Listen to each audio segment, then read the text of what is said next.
오늘 우리에게 주신 하나님의 말씀은 구약 성경에서 봅니다. 구약 성경 1261쪽 호세아서 6장 1절 말씀을 장성 목사가 풀어서 번역한 연역본으로 봉독합니다. 여러분들은 필히 나중에 일반 번역들과 대조해서 이렇게 한 번 더 읽어보시면 더 큰 은혜가 이 말이라고 믿습니다. 봉독합니다. 오라 우리가 야훼 하나님께로 돌아가자. 야훼 하나님께서 우리를 치셨으나 싸매어 주실 것이요 우리를 찢으셨으나 낫게 하실 것이라. 아멘. 오늘 우리는 성령님 아래 성경 위에 하나님의 말씀을 듣기를 원합니다. 오늘 여러분들이 주목하실 설교 제목은 코로나냐 세로나냐입니다. 여러분들이 잘 아시는 대로 지난 2년 반 동안 우리는 코로나19 사태로부터 자유롭지 못하고 큰 고통을 겪으면서 그 험난한 세월을 보내왔습니다. 그래서 코로나냐 하고 묻는 건 이것이 우리들에게 상처로만 남을 것이냐, 이것이 우리들에게 새로운 어떤 도약의 기회를 마련할 것이냐 하는 뜻이 담겨져 있습니다. 그래서 설교 제목이 코로나냐 하는 말은 언제까지 코로나에 얽매여서 살 것이냐 하고 묻는 것이고, 세로나냐 하는 말은 코로나19의 상태로부터 또 상황으로부터 당신은 얼마나 자유로운 사람이 되었느냐 하고 묻는 겁니다. 그래서 어떤 사람이 코로나19의 후유증으로부터 완전히 벗어났으면 세로나가 된 겁니다. 그런데 만약에 어떤 사람이 코로나19의 후유증으로부터 아직 완전히 벗어나지 못했다면 이분은 아직 코로나에 머무르고 있는 것입니다. 그래서 이런 주제를 가지고 생각해 보려고 제가 정한 설교 제목이 코로나냐, 아직도 코로나의 영향권 안에 이렇게 있느냐, 세로나냐, 아니면 코로나가 우리 주변에 있음에도 불구하고 그걸 떨쳐냈느냐, 이겨냈느냐, 또 그걸 잘 통제하고 사느냐 하고 묻는 겁니다. 그래서 설교 제목이 코로나냐 세로나냐 하는 건 우리들에게 주어진 이 시대의 화두라고 생각합니다. 대한민국의 화두만이 아니고 전 세계의 인류에게 주는 화두가 아닐까 생각합니다. 어느 나라는 코로나19로부터 자유로운 나라가 어디 있겠습니까? 어느 나라인들 이것으로부터 정말 우리는 완전히 퇴치했다, 승리했다고 말할 수 있는 국가와 민족은 아직 없는 것으로 이렇게 파악되고 있습니다. 근데 그럼에도 불구하고 우리는 코로나를 안고 살아가면서 이걸 이겨내야 되는 줄로 믿습니다. 코로나가 번져 있는 그 상태를 팬데믹이라고 하고, 근데 이것을 끌어안고 그럼에도 불구하고 비교적 자유로운 일상으로 돌아간 것을 엔데믹이라고 부릅니다. 그래서 우리는 팬데믹에서 엔데믹으로 이렇게 넘어가야 된다 하는 뜻입니다. 그래서 코로나냐 세로나냐 하는 설교 제목을 다르게 또 번역해서 사용한다면 팬데믹이냐 엔데믹이냐 뭐 이렇게 쓸 수도 있겠다 하는 것을 여러분에게 말씀드립니다. 시계추의 고민 시리즈가 어느새 11번째 이르렀다 하는 것을 말씀드릴 수 있겠습니다. 제가 지난번에 러시아냐 우크라이나냐 하는 설교를 했었습니다. 그날 밤에 제가 그 설교를 이렇게 복기를 하는데 여러분들이 잘 아시는 대로 저는 설교를 하고 나면 그날 저녁에, 그게 수요일날 설교를 했으면 수요일날 저녁에 조용히 혼자 앉아 있는 시간에 주로 이제 오후 한 11시서부터 이런 시간이 제가 갖기를 즐겨 하는데, 조용히 앉아서 제가 설교했던 것을 이렇게 복기합니다.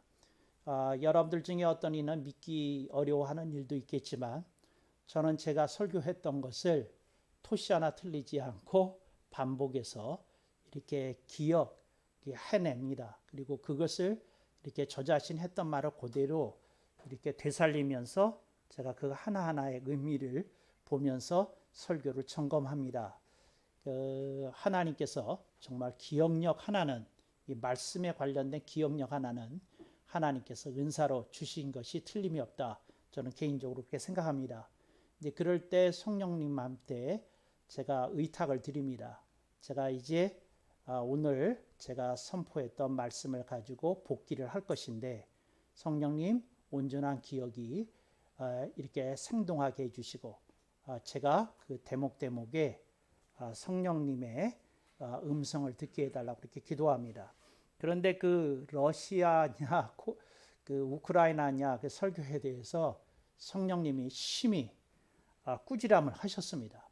그래서 그 꾸지람의 내용이 뭔지 오늘은 말씀을 드려야 되겠습니다. 성령님 뭘 꾸지람하셨느냐면 네가 국제 현실의 그 상황 속에서 대한민국이 가야 될 길이 정말 러시아를 끌어안고 살아야 되는 한반도의 운명상 이렇게 외교력이 중요하고 또 우리나라가 지혜롭게 이렇게 상황을 통제하는 게 이렇게 기묘하다 하는 얘기는 옳았지만 네가 이렇게 그 누락시킨 게 있다는 겁니다.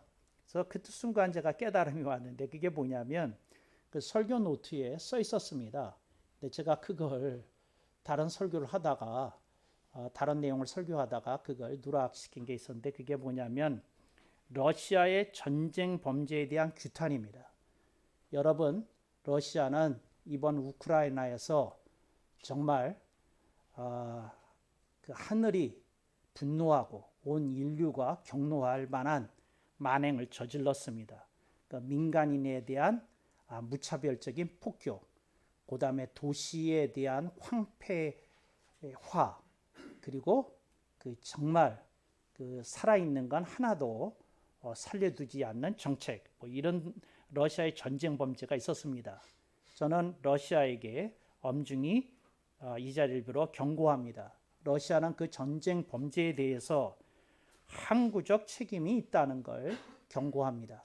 항구적 책임이라는 건 역사가 충분하다고 말할 때까지 그게 뭐 40년이면 40년, 100년이면 100년 또 역사가 200년은 걸려야 이거 씻어질 범죄라고 말한다면 200년이 걸려서라도 이제 러시아는 그들이 행했던 전쟁 범죄에 대해서 그리고 특히 그 러시아의 전쟁 범죄자들은 국제 형사 재판정으로 불려 나와야 되고 심판을 받아야 되고 그들은 형벌을 이렇게 그 국제사회에서 낙인이 찍히고 또 이렇게 그 처벌받아야 된다 하는 걸 엄중하게 얘기합니다. 그러니까 이걸 누락시킨 거에 대해서 성령님이 꾸지람이 있었습니다.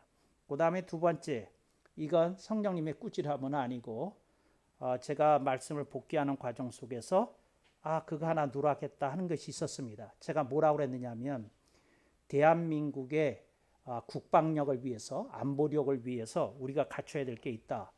첫째는 핵 잠수함이 필요하다. 그 다음에 두 번째 핵무장이 필요하다 이렇게 얘기를 했는데 핵 잠수함이 넘버 원인 건 맞아요. 우리나라에 가장 필요한 게 지금 핵 잠수함이 맞습니다. 그런데 두 번째는 핵무장이 아니고요. 두 번째 요게 제가 누락시킨 건데 뭐냐면 우리나라에게 핵 잠수함 다음으로 기묘하게 꼭 있어야 될 그 장비가 있습니다. 그게 뭐냐면 군사 첩보 위성입니다. 그래서 군사 첩보 위성이 있어야 되는데 우리나라는 북한을 위시하여 좌측에 중국, 오른쪽에 일본, 북쪽에 러시아가 있습니다. 그래서 우리나라에서 지금 긴급한 그 안보 현안이 지금 군사 첩보 위성인데 지금 긴급한 필요만 채우기 위해서도 군사 첩보 위성이 최소 4기 정도는 필요합니다. 그리고 우리나라가 대양 해군으로 나아가서 국제적인 전력을 투사하려고 한다면 군사 첩보 위성이 최소 10기 정도는 확보되어야 된다. 그래서 이건 그 우리나라의 생존과 직결된 문제이므로 우리나라에서 정말 다른 돈을 아껴서라도 군사 첩보 위성을 하루빨리 쏘아 올리는 일에 이렇게 그 매진해야 된다. 이것이 우리나라가 그 북한과 북한을 통제하고 그 중국과 일본을 견제하고 그 다음에 그 러시아에 대해서도 일정 수준의 감시를 하는 그런 군사 첩보 위성이 조속히 4기가 쏘아 올려져서 운행되기를 바라고 그 다음에 장차 한 10기 정도는 쏘아 올려져야 된다. 이건 제가 누락된 것이기 때문에 이제 러시아냐 우크라이나냐 설교와 관련해서 그걸 보충해서 설명을 드렸습니다. 오늘 호세아서 6장 1절로 다시 돌아오겠습니다. 여기 보면 그 하나님의 역사에 대한 얘기가 나옵니다. 그런데 세상에 질병이 일어났는데 이게 하나님께서 이렇게 질병을 이렇게 일으키셨다는 얘기입니다. 거기 보니까 뭐라 그러냐면 야훼 하나님께서 우리를 치셨으나 싸매어 주실 것이 우리를 치셨다는 겁니다. 공격하셨다는 겁니다. 그래서 우리 가운데 질병이 일어나는 걸 허락하셨고 그 다음에 우리를 찢으셨으나 낫게 하실 것이라 이렇게 되거든요. 그 히브리어 원문의 문맥을 보면 치셨으나가 앞으로 오고 찢으셨으나 뒤로 가는 게 좀 맞습니다. 근데 뭐 번역자에 따라서 다르겠습니다만 저는 앞으로 오는 게 맞다 이렇게 생각하는 쪽입니다. 그 이유는 그 하나님께서 치신 것은 몸을 치신 겁니다. 몸을 질병을 통해서 몸을 치신 겁니다. 그런데 그 사람이 질병을 앓게 되었더니 여러 가지 상황이 벌어지고 힘든 고통스러운 것이 이렇게 마음속에 생기게 되는 거예요. 이제 이걸 의학적으로는 트라우마라고 그러는데 트라우마가 사람들의 마음속에 이렇게 생기게 되는 겁니다. 그래서 몸이 치유를 받지만 마음이 치유받지 않으면 그것으로부터 얼마나 큰 고통을 느끼는지 여러분이 잘 아리라고 생각합니다. 어떤 사람이 교통사고를 당했습니다. 그러면 자동차는 어지간한 것 아니라면 한 달 이내에 수리가 됩니다. 한 달 이내에 자동차. 그런데 몸은 이제 그 상태에 따라서 다른데 어떤 사람은 한 달, 어떤 사람은 석 달, 어떤 사람은 6개월, 뭐 그 이상 가는 사람도 있지만 이제 그 기간이 되면 몸은 또 이렇게 회복이 됩니다. 그런데 이제 문제는 뭐냐면 교통사고를 심하게 겪었던 사람들의 경우 그 트라우마가 있어서 운전할 때마다 가슴이 떨립니다. 그리고 두렵습니다. 근데 그런 일들이 사람에게 일어나거든요. 그래서 몸은 치유가 일어났는데 마음의 치유는 한참 낫습니다.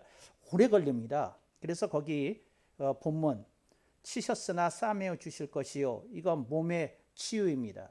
그런데 뒤에 우리를 찢으셨으나 낫게 하실 것이라 이거는 마음의 치유입니다. 그래서 순서가 몸의 치유가 좀 빠르기 때문에 앞으로 와야 맞고 마음의 치유는 오래 걸리는 것이기 때문에 뒤로 가는 게 맞다. 이게 제가 호세아서 6장 1절을 해석하는 입장입니다. 그러니까 여러분들은 입장 뭐 달리 하실 수도 있는데 여러분들의 경험이 증언할 겁니다.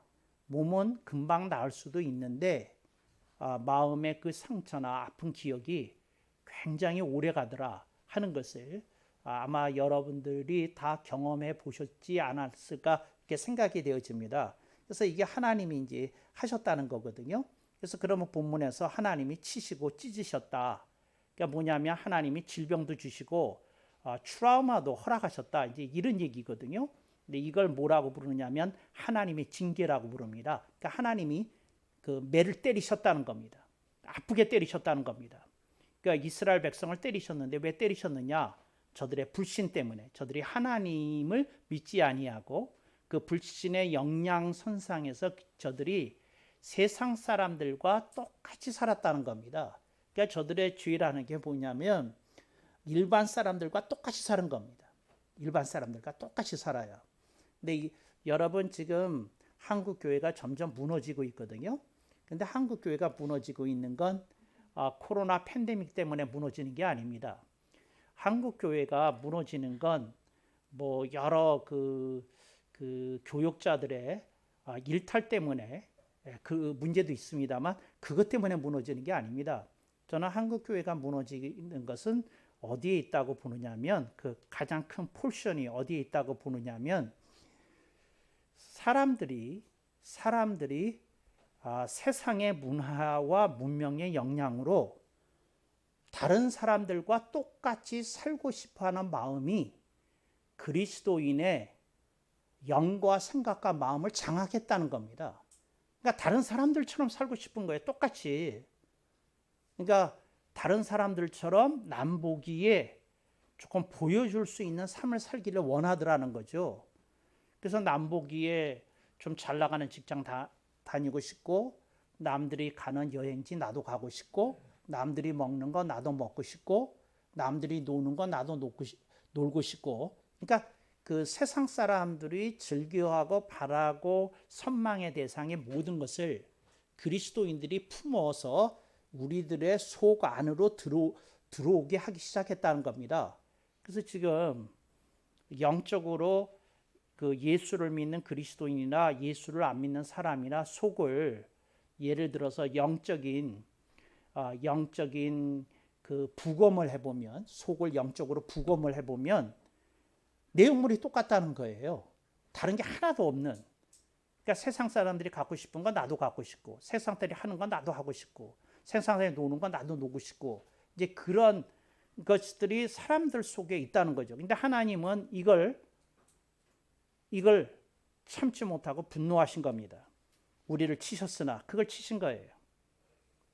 너희가 하나님의 백성이라며, 너희가 예수님을 믿는 자들이라며, 그렇다면 너희 속에는 좀 더 다른 것이 들어가 있어야 되는 것 아니냐 하고 물으시는 겁니다.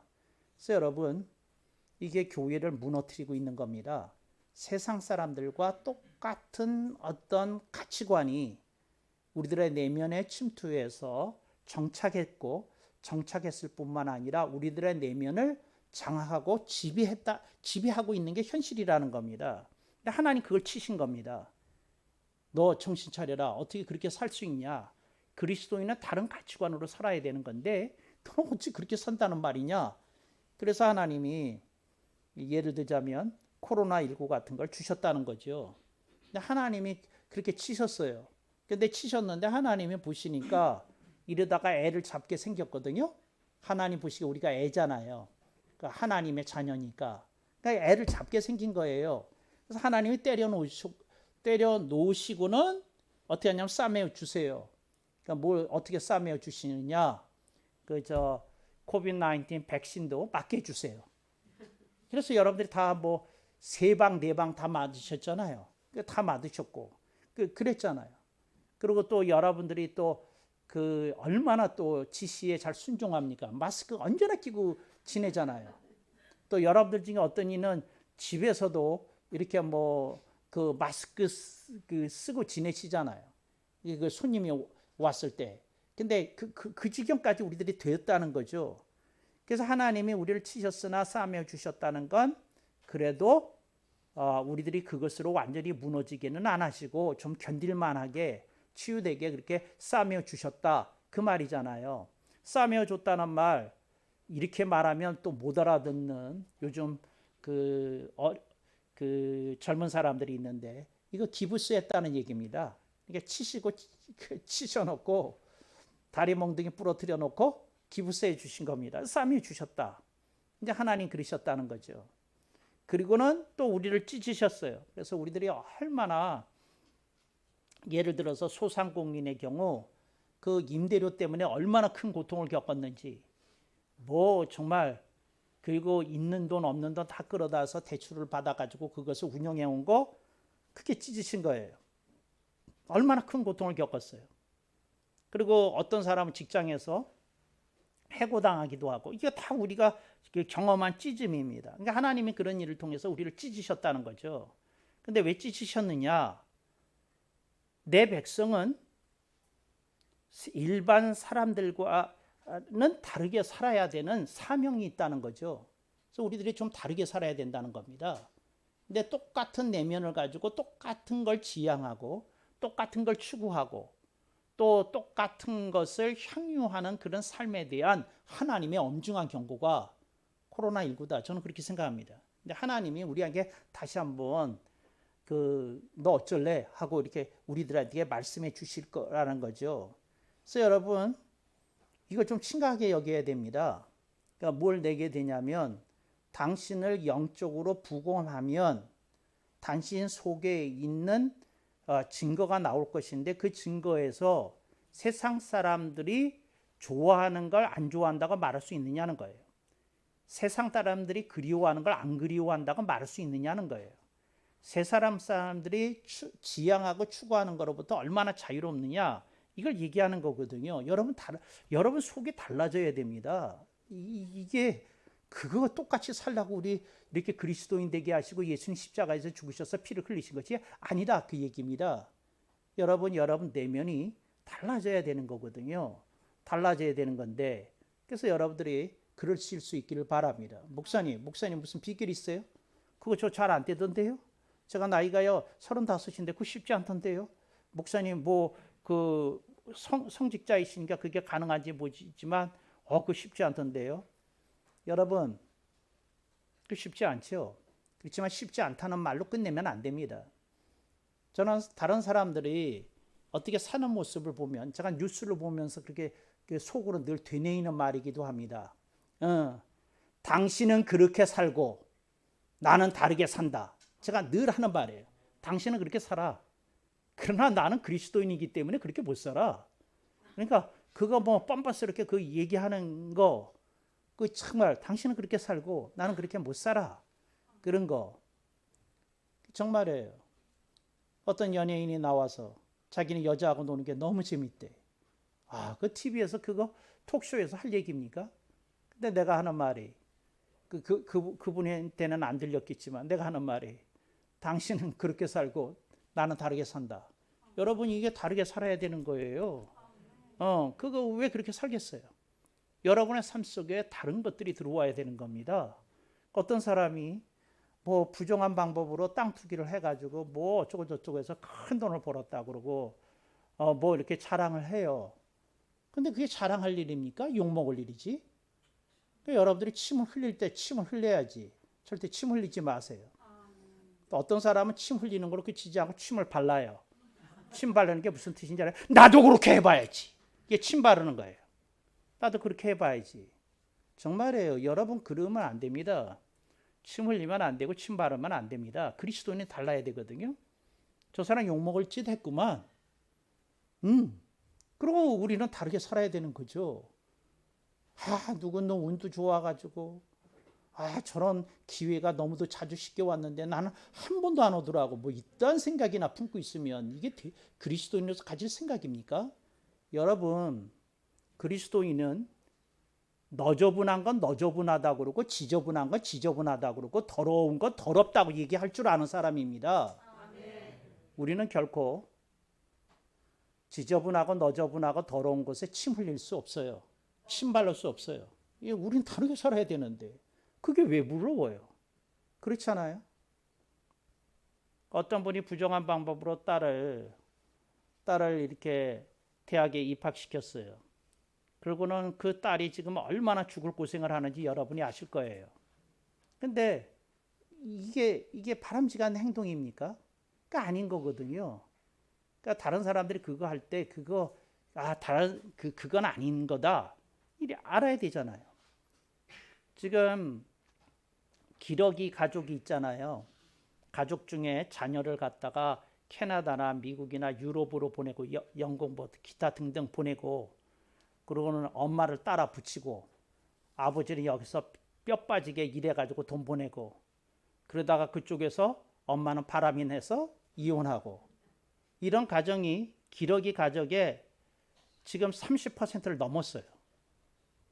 그러니까 해외에 자녀 보내면 그 중에 30%의 가정은 이혼한대. 근데 이게 말이 되겠어요? 그러니까 그 할 일이 따로 있는 거지. 부부가 왜 떨어져 살아? 아들이 해외 유학 가는 걸 왜 부모가 걱정해야 돼? 지가 공부 잘하면 갈 것이고 못하면 못할 것이고 당신이랑 나랑은 이혼할 우려가 있으니까 기러기 가족 하지 말자니 이렇게 얘기해야지. 이게 정상이지. 그게 부러워가지고 그걸 또 따라해? 여러분 어떤 건 따라하면 안 되는 거예요. 왜 따라해? 뭐 어떤 젊은이들이 영끌이라고 아시나? 영혼까지 끌어다가 대출을 받아서 아파트 샀어요. 그랬는데 그게 대박이 나가지고 뭐 3억을 벌었다, 뭐 4억을 벌었다 이런 얘기가 있거든요. 여러분들이 부동산 중개사한테 제대로 들어야지. 영끌에서 돈 버는 사람은 15% 정도 된대요. 그것도 타이밍이 잘 맞았던 사람은. 그러니까 나머지 85%는 깡통 계좌가 기다리고 있다는 거거든요. 그걸 왜 하겠어? 여러분들이 부러워할 걸 부러워하고 침바를 걸 침바르고 그래야지. 다르게 살아야 돼요. 다르게. 여러분이. 그거 자랑하지 말아요. 여러분 속에 진짜가 있는 걸 얘기를 해야지. 친구가요. 저를 자꾸 술 마시자고 꼬드겼는데요. 너나 마셔. 제가 이렇게 말했다니까요. 목사님. 이런 사람을 좀 만나고 싶어요. 너는 그렇게 살아. 근데 난 그렇게 살지 않아야 되겠다. 그렇게 생각해야 되잖아요. 근데 그게 여러분 삶 속에 있어야 되는 일이다. 그 말이에요. 본문에서 하나님이 징계하셨어요. 몸을 치시고 마음을 찢으셨어요. 몸을 치시고 마음을 찢으셨어요. 근데 왜 그렇게 하셨을까요? 정신 차리라는 거예요. 정신 차리라는 거예요. 정신 차리라는 거. 근데 무슨 정신을 차리라는 건가요? 하나님의 백성은, 그리스도인들은 세상 사람들과 똑같은 가치관을 가지고 살 수 없다. 그리고 하나 치신 거예요. 그러니까 여러분들이 이걸 알아야 돼요. 그리스도인은 똑같이 살 수 없어요.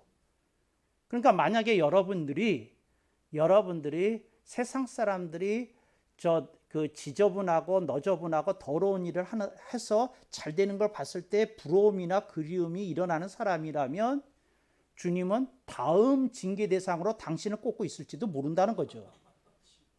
다음 대상은 당신일 거야. 당신도 그 짓 할 거니까. 어떤 사회학자가 이런 재밌는 얘기를 했어요. 재밌나? 그렇지 않으면 재밌지 않나? 하여튼 뭐라고 얘기를 했느냐면 세상에는 오직 두 종류의 사람만 있대. 첫째, 죄를 지은 사람. 둘째, 죄를 지을 사람. 아주 희한한 말이에요. 그래서 죄를 지을 사람에 대해서도 설명하는 구절이 너무, 내가 사회학 시간에 한 번 강의를 들었는데 지금까지 기억해. 몇십 년 전 얘기야. 근데 그분이 뭐라고 그랬느냐 하면 그 사람에게 기회가 안 왔을 따름이지 기회가 왔으면 그 짓 했을 거라는 거예요. 그러니까 참 여러분은 참 하나님의 보호가 극진해. 그런 기회를 안 주신다니까? 무너질까 봐. 그런 기회를 안 주셔. 얼마나 다행이야. 할렐루야. 근데 그 기회 주셨으면 그렇게 했을 거거든. 내가 여러분에게 묻겠어요. 여러분이 국회의원이야. 근데 대장동에 와가지고 조금 공무원들 앞에서 얼굴 마담만 해주시면 50억 챙겨드리고 아드님한테는 10억 드리고 그 다음에 플러스 알파 있습니다. 그런데 그 마음 안 움직여 국회의원이 어디 있겠어? 다행히 국회의원이 안 되셨단 말이야. 다행히 지역구가 성남시하고 이렇게 그렇게 연결되어 있는 데가 아니었다 그 말이야. 다행히. 얼마나 다행이야. 안 된 게. 할렐루야. 이게 역설적인 얘기를 알아들으시나? 근데 하여튼 이거예요. 그러니까 여러분들이 그거 부러워하면 되겠어? 정말 그 말이 안 되는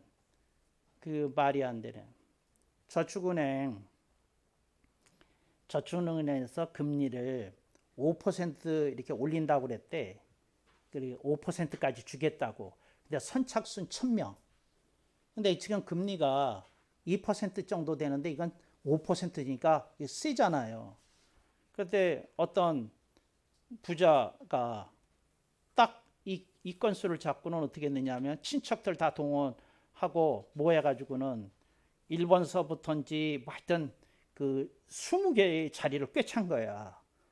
근데 내가 이제 그걸 보면서 무슨 생각을 했느냐 하면 이게 이 일을 한 사람이 제발 그리스도인이 아니기를 내가 간절히 바라요. 여러분, 내가 금리 5% 받고 싶어서 거기 가서 줄 서는 건 그렇지만 내가 온갖 사람들 다 동원해가지고 내가 그 통장 여러 개 만들어서 또 다른 사람이랑 있어 무슨 혜택을 나만 보겠다고 하는 그 발상 자체가 좀 치사스럽지 않아요? 조금 다른 생각을 좀 해야 되지 않아요? 다른 생각을. 근데 여러분들이 그런 다른 생각을 할 정도가 안 됐다면 하나님 말씀하시는 거예요. 내가 너를 칠 거다. 찢을 거다. 이 얘기가 여기 있는 거예요, 그게. 그래서 이걸 참, 그런데 하나님이 또 마음이 약하세요. 치시고는 다리 몽둥이 부러뜨렸으면 내버려 두시지, 뭐 또 기부스는 또 왜 해주셔? 마음을 찢으셨으면 내버려 두시지, 또 뭐 위로는 왜 해주셔? 나 이거 뭔 얘기인지 모르는데 하나님 그렇게 하신다는 거예요. 마음이 아프시다는 거지. 징계를 하시면서도 아버지의 마음을 가지고 힘들다는 거예요.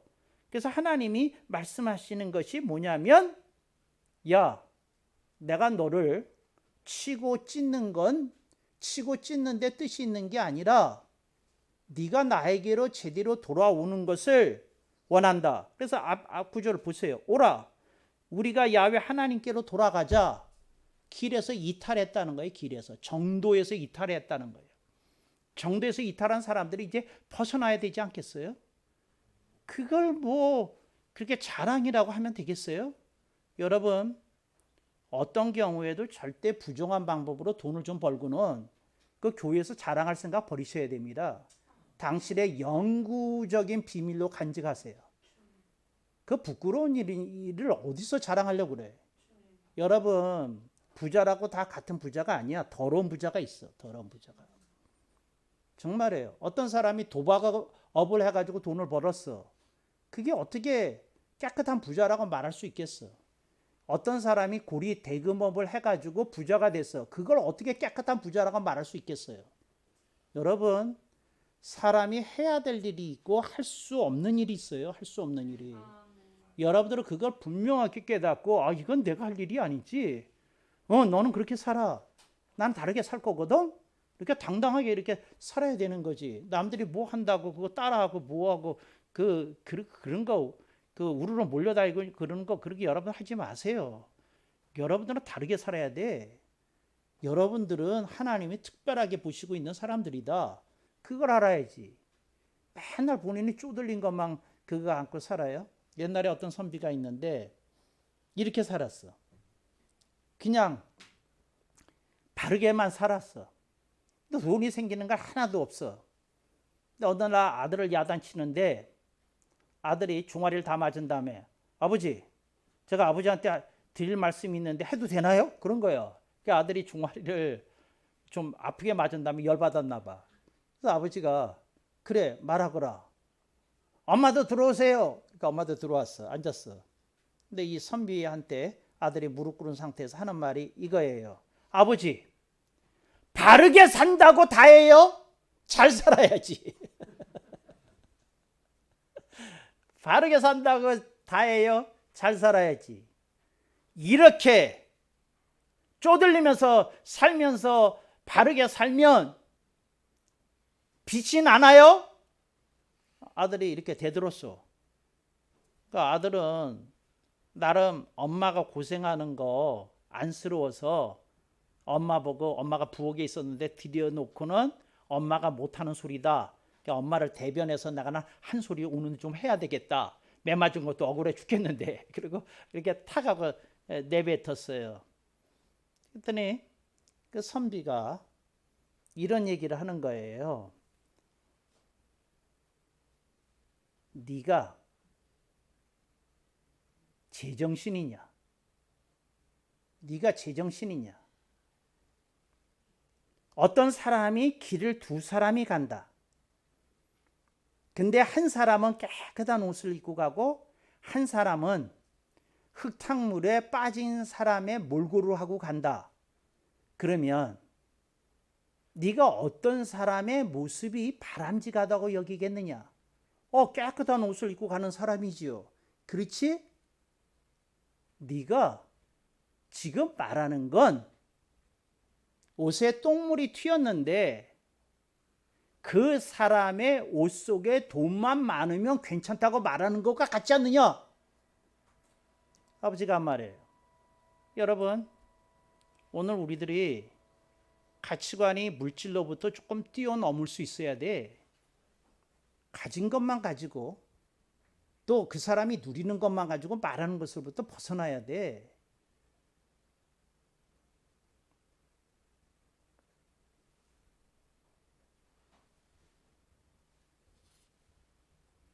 내가 어떤 분이 저한테 목사님 중에서도 인스타그램을 그렇게 하는 분이 있어요. 그러면서 막 자랑을 해.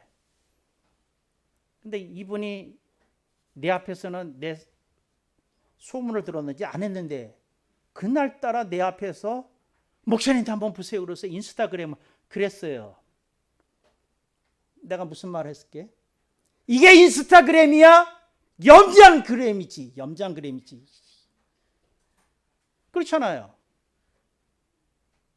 여러분들이 그 인스타그램에 올리는 거 다른 사람은 못 먹어봐서 어쩔 거야. 그게 염장그램이지. 그렇잖아. 염장이나 질리고. 뭐 어쩌자는 거야. 여러분이 이쁜 옷 입고 그 사진 찍어서 올렸어. 그 옷 살 수 없는 사람 어쩌라는 거야. 그게 염장그램 아니야. 여러분, 인스타그램 질하다가 주님의 마음을 상하게 한 사람이 많아. 다른 사람이 여러분을 보고 그걸 본받으면 되겠어? 인스타그램이라 하려면 그런 건 아니에요. 내가 오늘 컴패션에 10만 원 입금했습니다. 제 통장 찍은 겁니다. 이렇게 컴패션 딱 나오고 그런 거나 좀 해봐. 좀 이렇게 좀 고급스러운 걸 좀 해봐. 고급스러운 걸. 제가 오늘 이 동네에 와서요 연탄 나르기 하고 있는 중입니다. 얼굴에다 숯도 좀 묻혀. 사진 찍어서 좀 올려. 그런 거 좀 해봐. 다른 사람한테 내가 누구를 돕는 사람입니다. 그게 즐겁습니다. 그게 기쁩니다. 좀 그래봐. 제가 얼마 전에 누가 나한테 그거 한 건데 뭐냐면 이런 게 있었어. 자기가 하루에 3사람한테 커피 사주기로 했대. 다른 건 못하는데 하루에 3사람한테 커피는 사줄 수 있겠더래. 그래가지고 매일같이 이 사람은 3사람한테 커피를 사주고 그 사진을 이렇게 공유하는 거예요. 제가 생각해도 제가 너무 자랑스러운 것 같아요. 내가 그분한테 그랬어요. 앞으로도 쭉 하시라고. 여러분들이 하나님의 이 대상에서, 징계의 대상에서 벗어나 있어야 돼. 하나님이 여러분을 치시고 싶고 찢고 싶은 대상에서 벗어나야 돼. 다르게 살아야 돼. 다르게. 그리고 그것을 여러분들이 품어야 돼. 뭘 부러워할 걸 제발 부러워해. 부러워할 걸 부러워해. 부러워할 걸. 정말이야. 옛날에 길을 가는데 아들이 그랬대. 아들들이 늘 문제이죠. 뭐라 그러냐면 아버지 저 대골 같은 저 부잣집 보세요. 얼마 전에 이렇게 상냥식 올린 집이에요. 그러고 하더래. 그래서 아버지가 쳐다보지는 않고 이렇게 그 집 앞을 지나가는데 쳐다보지는 않고 앞을 보면서 부럽냐 하고 물어봤대. 그랬더니 아버지가 하는 말, 이렇게 물어보니까 아들이 제정신이 돌아왔어. 그래서요. 부럽긴요. 우리 집이 최고죠. 그랬다는 거야. 그래서 아버지가 물어봤대. 왜 우리 집이 최고냐? 하고 물어봤더니 남의 집은요 그림의 떡이에요. 내가 가서 놀 수도 없고 잘 수도 없잖아요. 이 아들이 제정신이야. 제정신. 마음에 들어. 아주 되게 마음에 들어. 여러분들이 정말 그래야 돼. 여러분들이 어떤 삶 속에서 여러 가지 일들이 있잖아. 근데 주님은 여러분한테 이 말을 물으셔요. 뭐가 부럽냐? 뭐가 그립냐? 뭐가 부러워요? 뭐가 그리워? 여러분들이 제대로 하지 않으면 하나님이 여러분을 향해서 분을 품으실지 모른다니까요. 치시고 싶고 찢고 싶은 사람이 되고 싶을 수도 있다고 이 구절은 얘기하는 거예요. 지금 이 구절은 얼마나 이스라엘의 죄악에 관영하면 이 정도까지 하나님이 열을 받으셨겠어요. 열이 복받쳐서 하신 말씀이야. 근데 우리가 제정신을 차려야 돼. 아하, 나는 그렇게 살면 안 되겠구나. 그거 이렇게 자부와 긍지를 가질 수 있는 그게 좀 못 되나요? 자부와 긍지를 좀 가질 수 있고 정말 행복한 그런 마음이 될 수 있으면 좋은데, 어느 부부가 저녁에 대화를 나누는데 이랬대. 아내가 남편한테 하는 말이, 여보, 나는 당신이 참 자랑스러워요. 이 얘기했다는 거예요. 그래서 뭐가 자랑스럽냐고 물어봤어. 그랬더니 아내가 하는 말이, 당신은 반듯하잖아요. 이야, 정말 이런 여인이 새누리교회 가득해야 되는데 뭐라고요? 당신은 반듯하잖아요. 그러니까 옳은 것을 향하여서 살고자 하는 걸 반듯하다고 그래. 당신은 반듯하잖아요. 남편이 하는 말이, 여보, 내가 오늘 보니까 당신이 나보다 10배는 훌륭하구려. 아니, 제가 뭘 잘한 게 있어야지요. 하는 말이, 당신은 반듯함을 알지 않소. 난 정말이야. 새누리 커플들의 대화가 이렇게 나갔으면 좋겠어. 이렇게 철학적으로. 그것도 앞에다가 한 잔 놓고, 아이스 아메리카노 한 잔 놓고, 이 더운 폭염의 밤에 이런 대화 나누는 커플들을 내가 좀 보고 싶어. 이게 얼마나 고상해. 정말이야. 정말. 내가 그러면 내 마음에 감동이 막 일어날 것 같아. 저런 분이 목사님 되셔야 되는데. 여러분의 마음속에 뭔가 이렇게 반듯한 것에 대한 그런 게 있어야 되잖아. 이런 게. 근데 그거 없이 세상에 이렇게 질척거리면서 살려는 그 꿈 버려요, 제발. 그건 길이 아니야. 그건 길이 아니야. 그건 여러분들이 이렇게 꿈꿔야 될 길이 아니야. 여러분한테 다시 말해요. 여러분, 성공은 여러분이 질척거릴 길이 아니야. 하나님을 기쁘시게 하는 길이 여러분이 거쳐야 되는 길이지. 하나님이 그렇게 말씀하시는 거를 가슴에 새기면서 이렇게 탁 하고 그래야 되는 거예요. 마지막 예화 하나 하고 마치겠어요. 어떤 목사님이 70세에 은퇴를 하시게 됐는데 이분이 갑자기 허망하고 허무해졌어. 왜 그랬느냐 하면 교회에서 집을 얻어줬는데 목사님이 혹시 교회에 또 오실까 봐 아주 먼 데로, 그러니까 한 3시간짜리 그 섬기던 교회에서 3시간 거리 있는 데다가 집을 얻어주고는, 그 아파트를 얻어주고는 그쪽에 사시라고 그런 거예요. 그러니까 그 무슨 얘기예요? 예배 드리러 오시지 마세요 하는 거죠. 그러니까 그렇게 했어.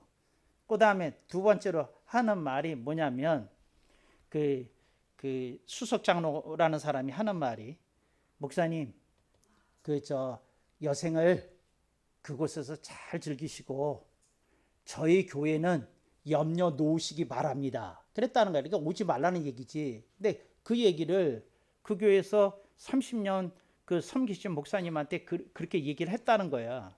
그래서 이분이 갑자기 그 밥 먹고 사는 게 걱정이 됐겠어요. 그런데 이분이 그런 걸 보면서 내가 도대체 뭐를 가르쳤나, 내가 도대체 뭐를 보여줬나 하는 생각이 든 거야. 그래서 이분이 우울증이 왔어. 그래서 나한테 전화를 가면서 물어본 거야. 어떻게 하면 좋냐고. 이런 경우 어떻게 하면 좋냐고. 그러면서 허망하대. 그래서 의욕이 아무것도 없고 사람이 멍하고만 있어요. 그래서 제가 이분한테 전화로 이런 얘기를 했어요. 여태까지 사람들을 보고 사셨군요. 목회를 잘하신 것 같았는데 사람을 보고 하셨군요. 하나님을 보고 하셨어야지. 내가 하는 말이. 그게 하나. 두 번째, 하나님을 보고 목회했으면 교인들이 그 지경까지는 안 갔을 겁니다. 근데 목사님이 사람을 보고 목회하는 걸 보고 목사님을 하나님의 사람으로 여긴 게 아니라 그냥 냄새나는 사람으로 여겨서 냄새나는 사람은 멀리 있는 게 좋겠다고 생각해서 이렇게 격리시키는 조치를 한 것 아닙니까? 얘기를 했어. 그러면서 또 하나 내가 재밌는 얘기를 했어. 뭐라고 얘기를 해주느냐면 이제서부터가 목사님의 목회를 확인하는 순간이 되는 겁니다. 확인하는 순간이. 그때 어떻게 확인하는 순간이 되느냐? 지금부터 목사님을 잊지 않고 카드라도 보내주고 전화라도 보내주고 찾아오기라도 하는 사람은 목사님이 제대로 키운 사람입니다. 그런데 그러지 못했으면 아무도 찾아오지 않고 아무도 하지 않을 겁니다. 목사님 그거 보시고 목회를 점검하시고 회개하세요. 그렇게 얘기했어요. 여러분, 여러분의 인생에 여러분이 뭘 신고 사는지를 봐야 돼. 여러분이 하나님을 보고 제대로 인생 살면 여러분의 인생에 보람이 있어. 하나님을 보고 제대로 살면 여러분 인생에 보람이 있어.